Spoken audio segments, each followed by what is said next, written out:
Oke, Assalamualaikum warahmatullahi wabarakatuh. Nama saya Rangga Pratama Danistira. Saya dari kelompok 1 Manajemen 6B. NPM saya D119040002. Saya akan membawakan presentasi tentang Multinational Cost of Capital dengan mata kuliah Manajemen Keuangan Internasional. Yang pertama, ada pengertian biaya modal atau cost of capital adalah biaya real yang harus dikeluarkan perusahaan untuk memperoleh dana, baik yang berasal dari ekuitas maupun dari hutang yang digunakan untuk mendanai suatu investasi atau aktivitas perusahaan. Lanjut, ada konsep biaya modal. Yang pertama merupakan biaya peluang atau opportunity cost dari penggunaan dana untuk diinvestasikan dalam proyek baru. Yang kedua, ada tingkat pengembalian investasi. Perusahaan harus memperhatikan investasi dengan tujuan menemukan tingkat pengembalian investasi perusahaan investor. Yang ketiga, biaya modal dapat diukur dengan rate of return minimum dari investasi baru yang dikeluarkan perusahaan dengan asumsi bahwa tingkat resiko dari investasi baru sama dengan resiko dari aktiva yang dimiliki saat ini. Yang keempatnya, ada konsep perhitungan biaya modal didasarkan pada perhitungan. Yang A, sebelum pajak atau before tax basis. Perlu disesuaikan dulu dengan pajak sebelum dilakukan perhitungan biaya modal. Rata-ratanya seperti obligasi. Yang keduanya ada setelah pajak atau after tax basis. Lanjut ke fungsi biaya modal. Yang pertama, terkait dengan pajak yang dikenakan pada perusahaan, biaya modal yang dikenakan pada modal pinjaman berbeda dengan biaya modal dari modal sendiri. Yang keduanya ada sebagai discount rate untuk menentukan diterima atau ditolaknya suatu usulan investasi, yaitu dengan membandingkan tingkat keuntungan atau rate of return dari usulan investasi tersebut dengan biaya modalnya. Satu, ada biaya modal di sini adalah biaya modal yang menyeluruh atau overall cost of capital. Yang keduanya ada misalkan jika kita menggunakan metode net present value atau profitability index untuk menentukan diterima atau ditolaknya suatu usulan investasi,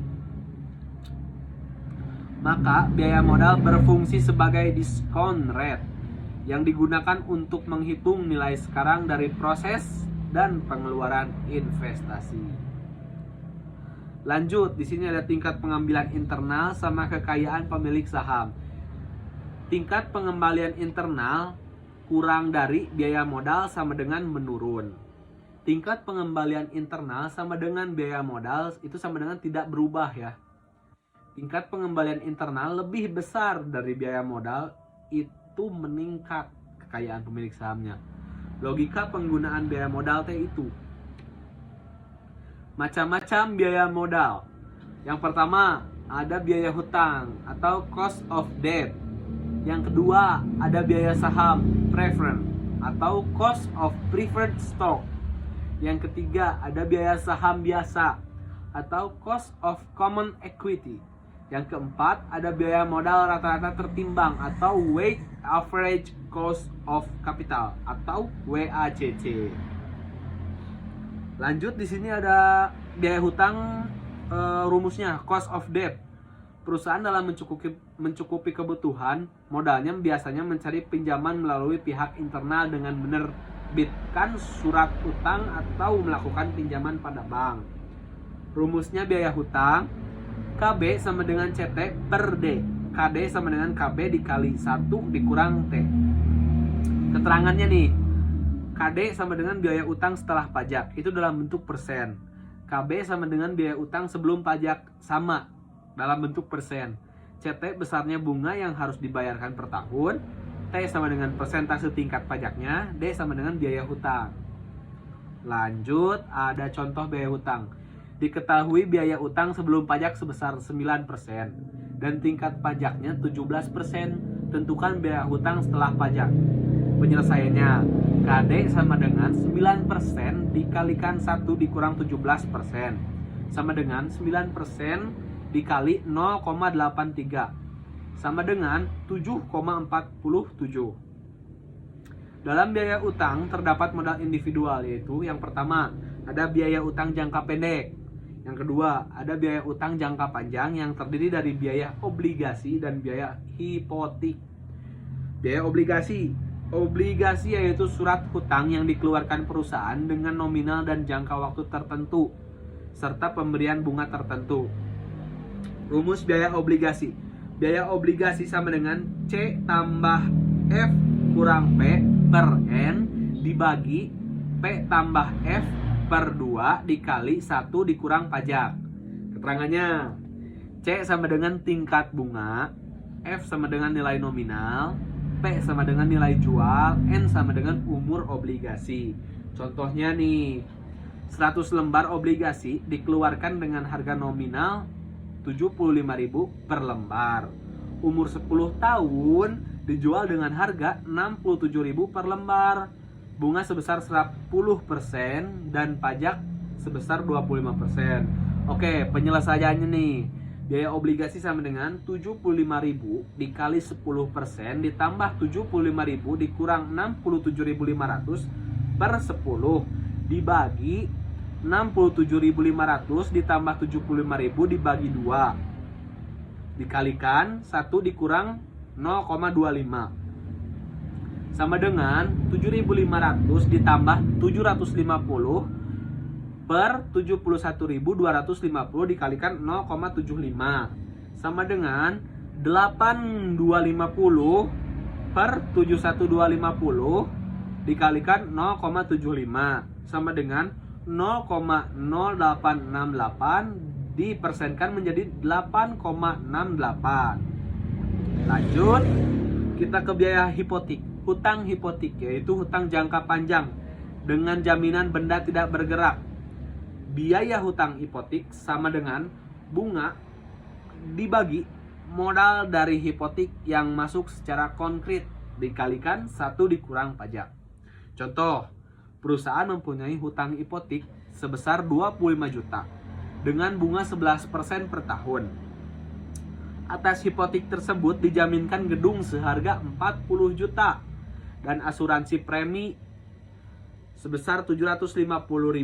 Dibayar di muka pajak 30%. Penyelesaiannya adalah biaya hutang hipotek sama dengan 25 juta dikali 11% dibagi 25 juta dikurang 750.000 dikali 1,1 dikurang 0,3 sama dengan 2.750 dibagi 24.250.000 dikalikan 0,7 sama dengan 0,0793 dipersenkan menjadi 7,93%. Dilanjut, ada biaya saham preference atau cost of preferred stock.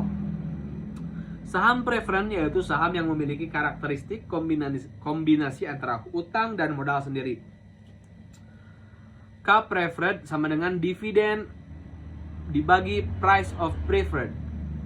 Contoh, perusahaan menerbitkan saham preference 100 lembar. Selembarnya 80.000 dengan bunga tetap 9% per tahun.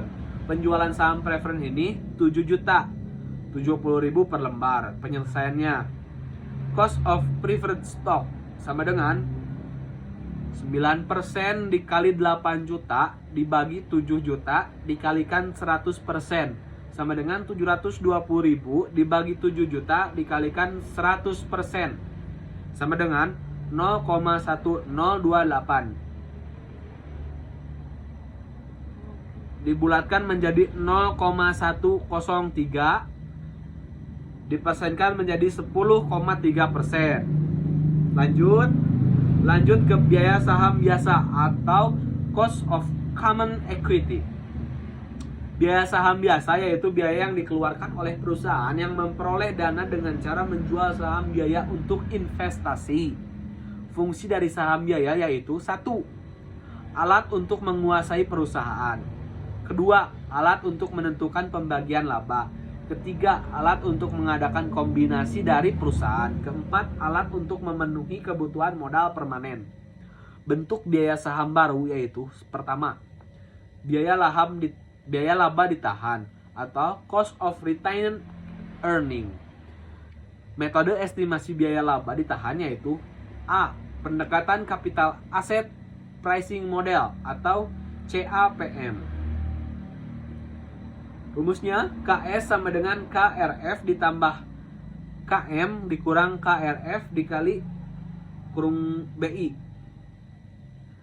KS sama dengan biaya modal laba ditahan, KM sama dengan tingkat pengembalian pasar, KRF sama dengan suku bunga bebas resiko, BI sama dengan koefisien beta saham.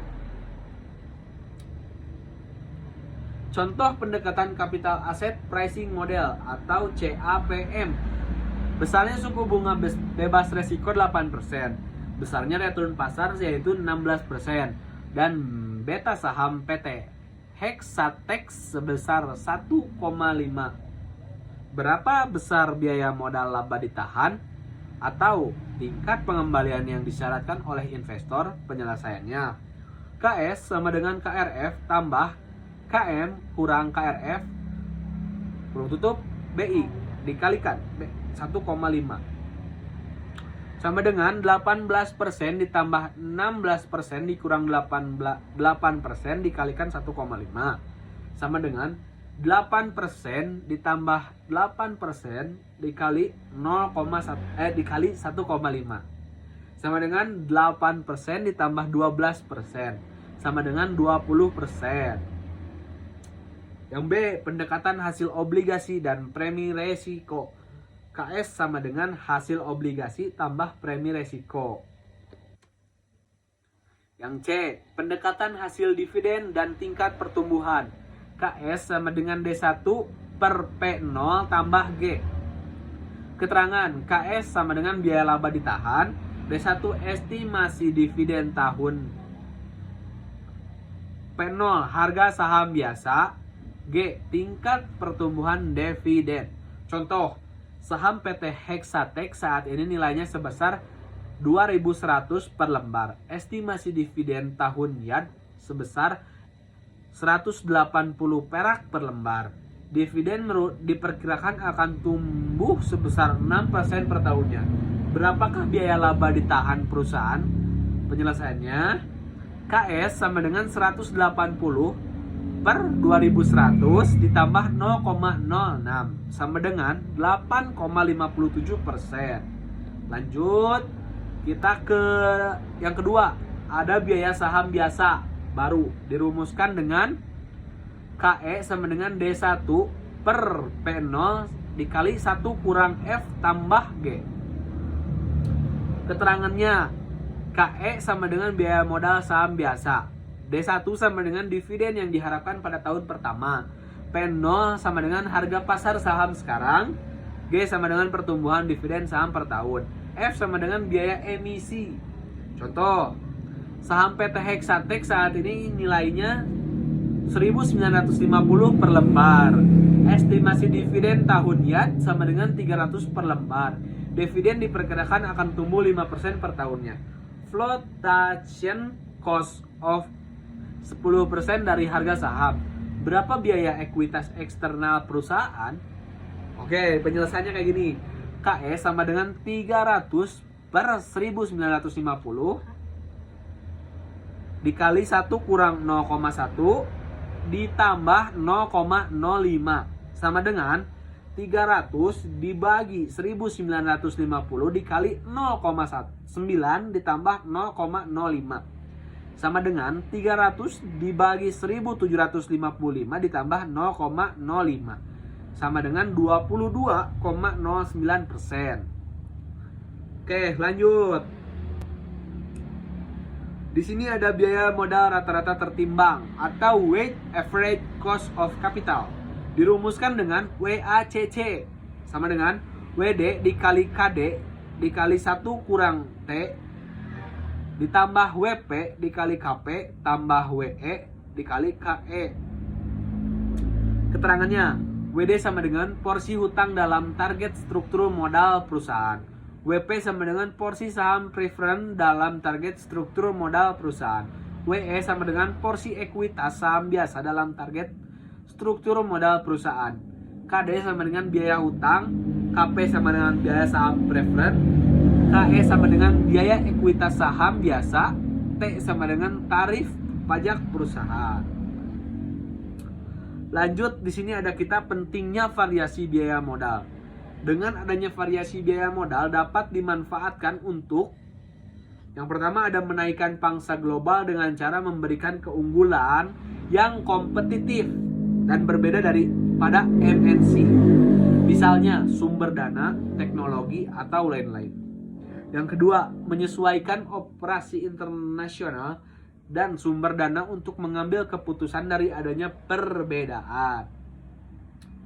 Yang ketiga, ada pemahaman biaya dari komponen-komponen modal yang meliputi hutang dan ekuitas. Lanjut. Ada faktor penyebab besar kecilnya biaya modal. Yang pertama nih, ada general economic condition atau kondisi ekonomi umum. Kondisi ini akan mempengaruhi tingkat pengembalian bebas resiko karena pihak investor akan mempertimbangkan resiko dalam berinvestasi sehingga perlu memperhitungkan kondisi ekonomi. Yang keduanya, ada operating and financing decisions atau keputusan investasi dan belanja. Jika banyak dana investasi dikeluarkan dari utang dan saham preferred, pemilik dana akan menuntut tingkat pengembalian yang tinggi sehingga biaya modal yang ditanggung perusahaan akan semakin tinggi. Yang ketiganya, ada amount of financing atau jumlah pembelanjaan. Biaya modal yang dikeluarkan perusahaan akan semakin tinggi jika permintaan terhadap dana meningkat dengan cepat. Begitupun sebaliknya. Lanjut, ada faktor yang mempengaruhi komposisi modal. Yang pertama, ada faktor yang tidak dapat dikendalikan perusahaan. Ada tingkat suku bunga. Yang pertamanya tingkat suku bunga. Tingkat suku bunga dipengaruhi oleh penawaran dan permintaan. Jika penawaran tabungan dipengaruhi oleh banyaknya orang yang terdorong untuk menabung, sedangkan permintaan dipengaruhi oleh penyusutan dan kredit investasi oleh korporasi. Yang keduanya, ada tarif pajak. Ketentuan besarnya tarif pajak ditentukan oleh pemerintah bukan oleh perusahaan. Berapapun tarif pajak yang diberlakukan, maka harus mengikuti aturan perpajakan tersebut. Yang kedua, ada faktor yang dapat dikendalikan perusahaan. Oke? Yang pertamanya ada kebijakan struktur modal. Kebijakan struktur modal yaitu keputusan penggunaan sumber dana untuk membiayai operasional perusahaan tersebut yang keputusannya diambil oleh pihak internal perusahaan tersebut. Yang keduanya, ada kebijakan dividen. Kebijakan dividen yaitu pembagian saham yang bertujuan untuk memberikan kepuasan kepada para investor yang telah menanamkan saham pada suatu perusahaan. Kebijakan ini tergantung pada perjanjian yang telah mereka sepakati. Yang ketiga, ada kebijakan investasi. Kebijakan investasi meliput kebijakan yang berkaitan dengan keputusan keuangan yang nantinya akan digunakan untuk membeli aktiva mana yang dipilih oleh pihak perusahaan dalam rangka melakukan investasi. Sekian dari saya. Terima kasih. Assalamualaikum warahmatullahi wabarakatuh.